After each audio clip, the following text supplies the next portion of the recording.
Hi, as a new hire, you should have received this email on or before your first day of work. It welcomes you to the company, tells you what you need to know regarding your first day, and it has a link in it that will bring you to our ESS portal to register for your ESS account, as well as walk you through the process of filling out all of your onboarding forms online. So go ahead and click on the link. It will bring you to your ESS registration page. Now, if you did not receive an email, you can check your spam and look for the email there. It should be from no reply at Prism HR. But if you did not receive an email at all, what you can do is go to ess.advancedstaff.com.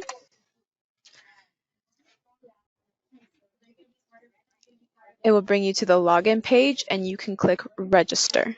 So if you did not receive the email, no worries. Go to ess.advancedstaff.com and click register. I have entered a demo employee named Hank Hills. So we'll be using Hank Hills as the employee today. So you're going to need to type in your last name, your social security number,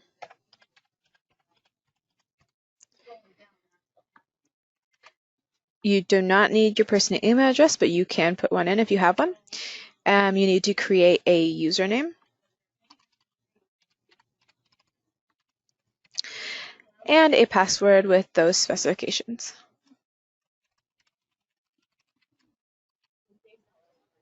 Looks like the social security number is invalid, so I'll go back and enter his social security number again. This error came up because I was missing a digit, but another error can happen if the social security number does not match the last name entered. So I entered an incorrect social to show you what error you'll get if the social security number entered by you does not match. So no person found with these credentials. So in this case, you'll need to reach out to your manager and let them know that you got this error message and that your social security number was entered incorrectly on their side.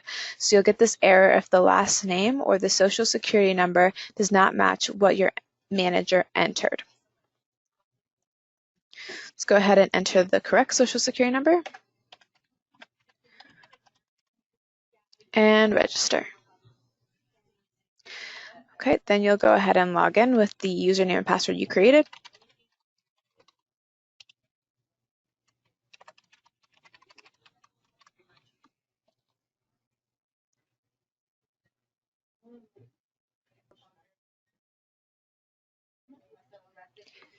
This is the first page, just says welcome Hank, and click get started to begin your onboarding process. So we're going to go ahead and click get started. And this is the beginning of the first form, which is the I-9.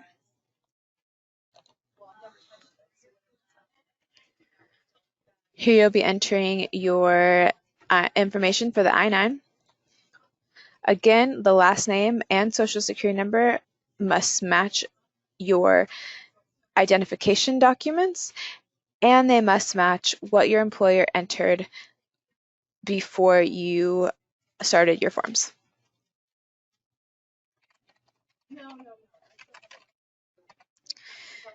If you do not have a middle initial, you must enter NA. If you do not enter anything in this box, it will not allow you to continue to the rest of your forms. So if you don't have a middle initial, you'll write NA.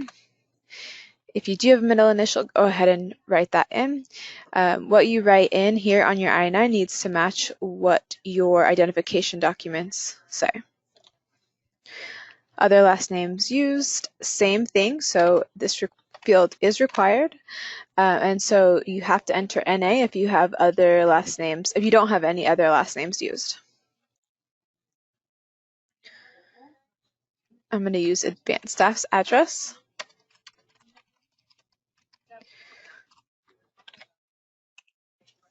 Your date of birth must be in this format, 224.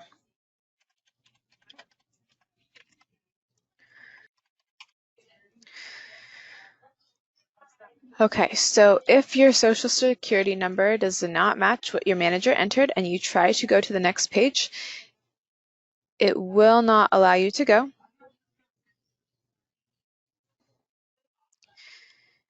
In this case, the employee's telephone number is missing one digit. Now that's corrected.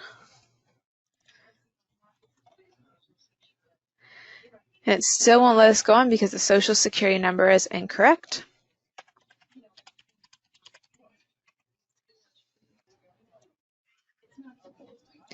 In this case, this date is invalid.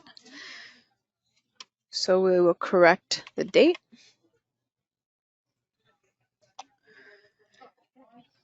If the social security number is incorrect,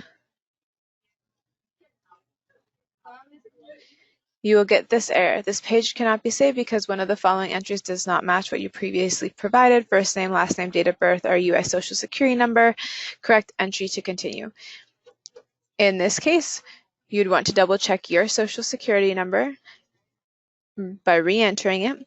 And if the same error comes up, this means that your manager entered the social security number incorrectly on their side. So you'll reach out to your manager to have them correct the social security number, and then you'll continue on with the I-9. We'll correct the social here.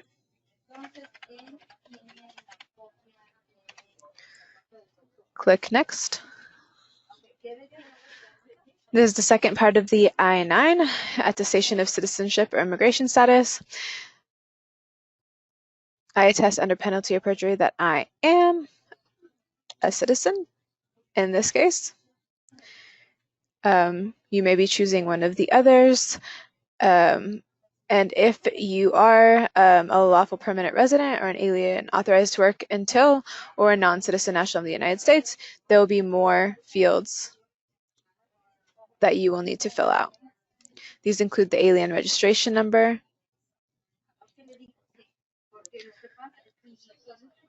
and document expiration dates and document numbers.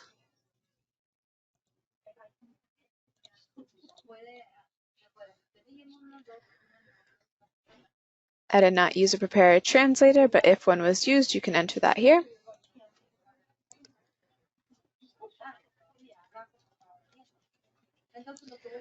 This is just a review for you. You can look at all of the information that you entered and ensure that it is correct and that there are no errors on the first page of the I-9. And then you'll submit and continue in the bottom right-hand corner. You can also download any of the forms while you're reviewing them.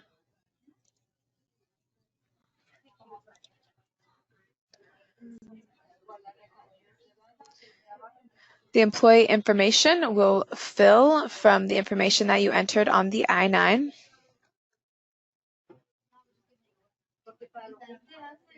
You can enter more information and press Next.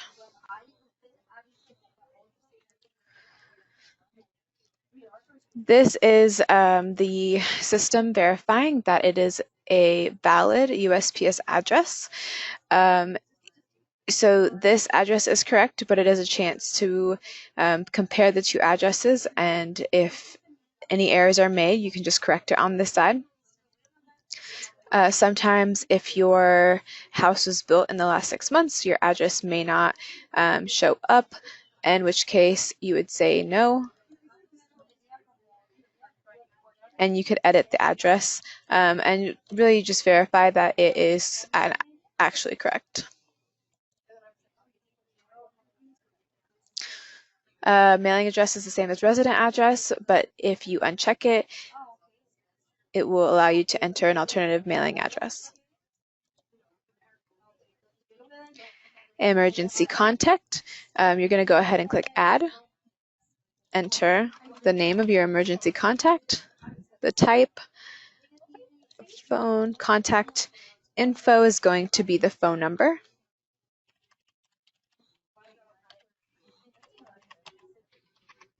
And relationship is mom.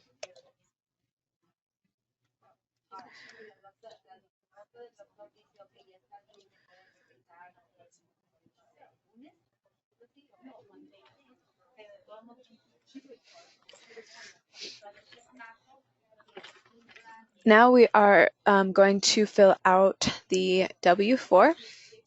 So go ahead and click Start. Federal W-4. If you had any other state forms, then they would appear here as well.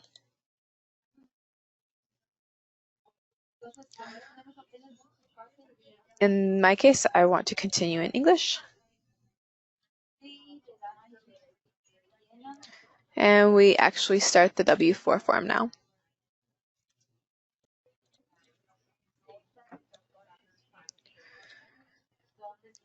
I am not a non-resident alien. You might click yes. Select a filing status. We'll select single or married filing separately, but you can select any that apply to you. If you are exempt, you can click that you are exempt from 2020 withholding. Otherwise, you want to file this form. So if you have 2 jobs or more, or you would want to use the worksheet to calculate your accurate withholding, you can select one of the top 2. However, in this case, I'm going to select none of the above, which is the choice in most situations. Would you like to claim any dependents? You can say yes or no. Would you like to complete step 4, other adjustments for income deductions and extra withholdings? In this case, I'm going to select no, but you can also complete the other adjustments worksheet. And this is another chance to review what looks like a physical copy of the documents to make sure that all of your withholding information is correct.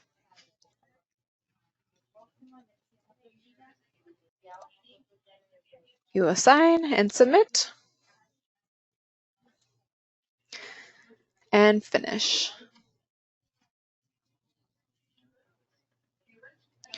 Here is an option to download the form if you would like to keep a copy.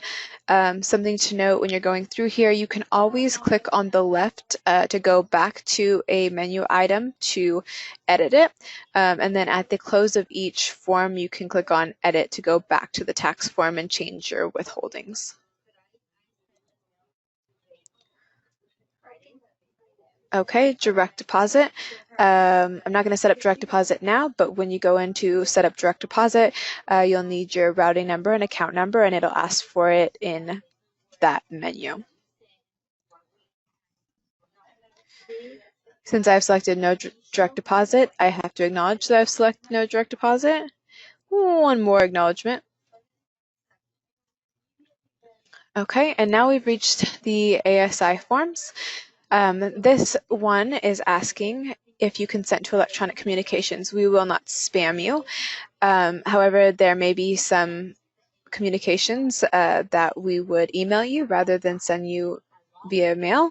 And so you can either consent to electronic communications or not consent to electronic communications. So I'm going to consent and I'm going to acknowledge. This acknowledgement is like an employee signature.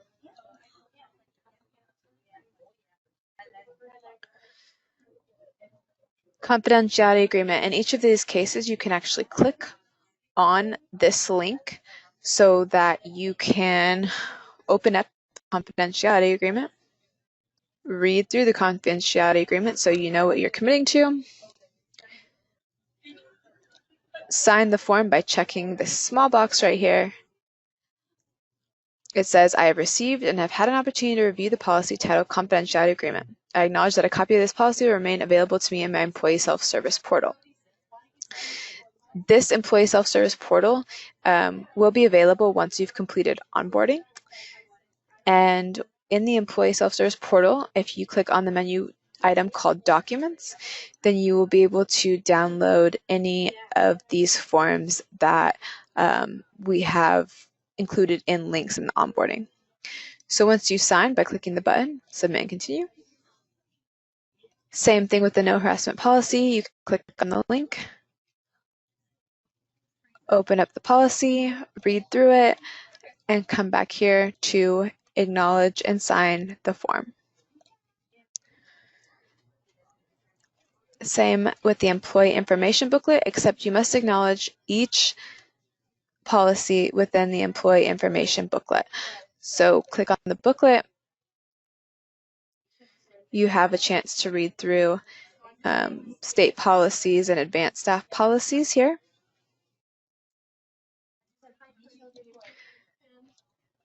And then once you are finished, you can come back here, acknowledge that you have received these policies, and sign below at the check mark. These last forms are optional self-identification forms.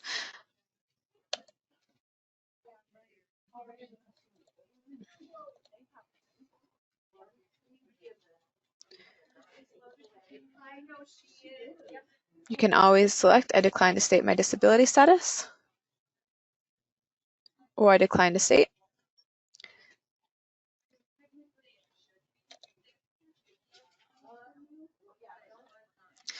Okay, once you are here, you have the option to view any of the forms that you have already completed. Some people will stop here thinking that this is the last page. They've completed all the forms. However, step 11 out of 12 means that you must continue to submit all of your forms. Okay, here we are at the final step. Congratulations, this is the final step. To complete your onboarding, check the acknowledgement below and click Submit. I acknowledge that my forms are complete and correct and that I'm ready to submit them. You must finish this step.